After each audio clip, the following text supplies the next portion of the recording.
What's up, YouTube? It's me, your movie guru, back with another movie review. So recently I saw The Predator, and first thoughts, I'm just gonna have to say the movie was wild. Okay, that's the best way I can describe this movie. First thought is it was wild. Uh, that's not necessarily a bad thing. It could be a little wild, but we'll get into it.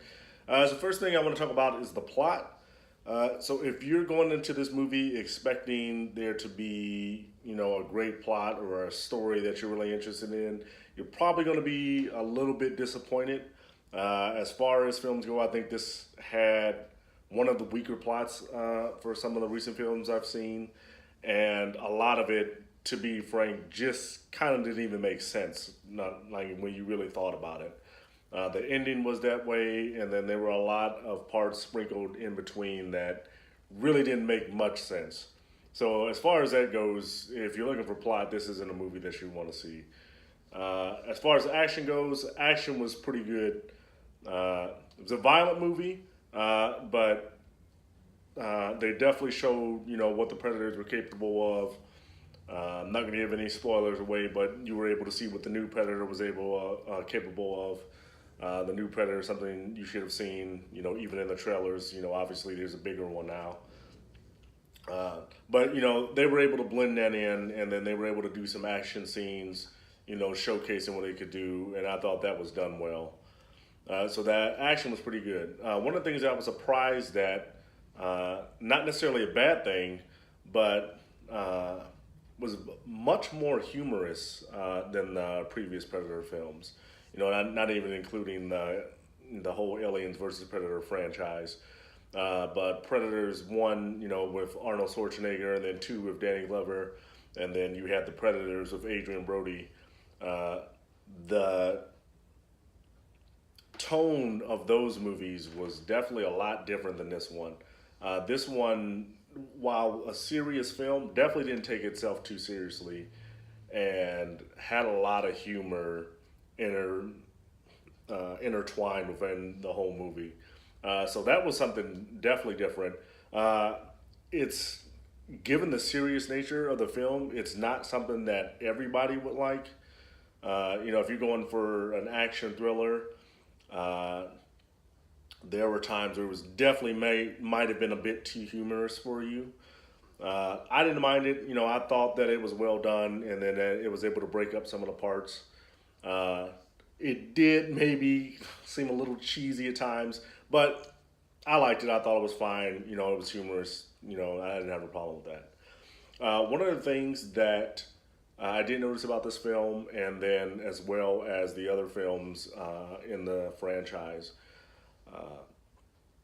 I think that one of the mistakes, I would call a mistake, that the directors and the producers and everyone involved in the project continue to make is one of the things that made the original Predator film so iconic was not just the creature, which was something that nobody had ever seen before. You had this alien hunter, that was using humans as trophies. So it was a pretty cool concept and great to see play out on film. But I think just as important was the character of Arnold. And at that time, he's big action star, and while he was not, even as large as he was, he's not a match for the Predator. Uh, the film really did get into, warrior versus warrior. And while he wasn't able to physically match up, what he was able to do to, defeat this thing, uh, that to me is part of what made the movie iconic. It was this, kind of like ultimate, you've had man versus nature movies. But you had this kind of ultimate man versus enemy movie, and to see him able to overcome and rise to that challenge, that to me was part of what made the film iconic. And I haven't seen that in the other ones. Now the previous Predator films, the one with Adrian Brody, also Lawrence Fishburne, I thought it was good. I enjoyed it. I definitely left it and left the theater with a positive experience. But even then, it didn't have that iconic protagonist that when you think of Predator and you think of Arnold. So that's one thing that I would like to see, because even in this film, it didn't have that at all. You can tell with this film they were going a completely different direction than the other ones, which is fine. So overall, I'd give it 6 out of 10. I know, pretty low. Uh, with that, you might think that I didn't like it. I actually did like the movie, but just some of the elements of the plot not making sense, and then some of the ways that they did things kind of soured the film for me overall. So I'd say, if you've got nothing else to do this weekend, you love movies as much as I do, or you're just a super fan of the whole Predator thing, then sure, go see it in theaters. For the average moviegoer, I'd say it's just one of the ones that you'd wait to it comes out on HBO or Redbox or Netflix or something like that. Not something I'd say you'd have to rush to the theaters to see. But anyway, thanks for watching. I'll be back with a new film review soon. Glad to have you guys along for the ride. Have a nice weekend.